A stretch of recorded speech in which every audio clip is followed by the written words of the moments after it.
Hi friends, ఈ వీడియోలో మనము ఎక్స్‌పెన్స్ అంటే ఏంటి? ఎక్స్‌పెండిచర్ అంటే ఏంటి చూద్దామండి. ఎక్స్‌పెన్స్ అన్నా, ఎక్స్‌పెండిచర్ అన్నా 2 ఖర్చులేనండి. బిజినెస్‌కి 2 ఖర్చులే. కాకపోతే ఎక్స్‌పెన్స్‌కి, ఎక్స్‌పెండిచర్‌కి ఒక చిన్న డిఫరెన్స్ ఉందండి. ఎక్స్‌పెన్స్ అనేది చాలా నారో మీనింగ్ కలిగి ఉంటుంది. ఎక్స్‌పెండిచర్ అనేది చాలా బ్రాడర్ మీనింగ్ అండి. అంటే ఎక్స్‌పెన్స్ కూడా ఎక్స్‌పెండిచర్‌లో ఇంక్లూడ్ అవుతుంది. కానీ ఎక్స్‌పెండిచర్ వచ్చి ఎక్స్‌పెన్స్‌లో ఇంక్లూడ్ కాదు.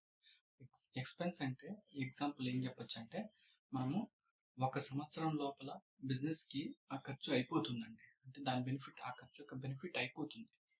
For example pens, papers purchase చేయడం, తర్వాత వచ్చేసి డైలీ లేబర్స్‌కి వేతనాలు ఇవ్వడం, అంటే వేజెస్, తర్వాత వచ్చేసి drinking water expenses, cleaning expenses ఇలాంటి చిన్న చిన్న ఖర్చులుంటాయి కదండీ! ఇవన్నీ ఎక్స్‌పెన్సెస్ కిందకొస్తాయండి.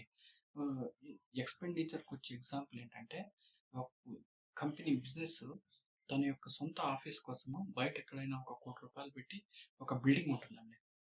రెంటెడ్ ప్రిమిసెస్‌లో ఉండేదానికన్నా మనము హ్మ్, ఓన్ ప్రిమిసెస్‌లోకి వెళ్దామనేసి ఒక రూ. 1,00,00,000 పెట్టి బిల్డింగ్ ఉండిందనుకోండి. అది కూడా ఎక్స్‌పెన్స్ అవుతుందా అండి? కాదు. అండ్ ఎందుకు అవ్వదంటే అది అయిపోదు.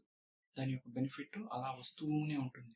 కాబట్టి అది ఎక్స్‌పెండిచర్ కిందకొస్తుందండి. ఈ ఎక్స్‌పెన్స్ అయినా ఎక్స్‌పెండిచర్ అనొచ్చు.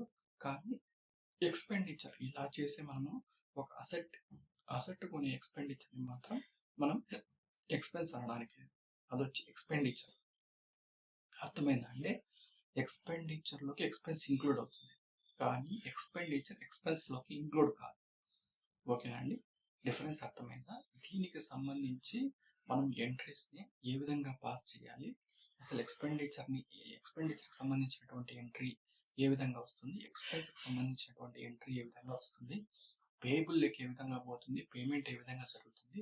ఇవన్నీ కంప్లీట్‌గా నెక్స్ట్ వీడియోలో చూద్దామండి.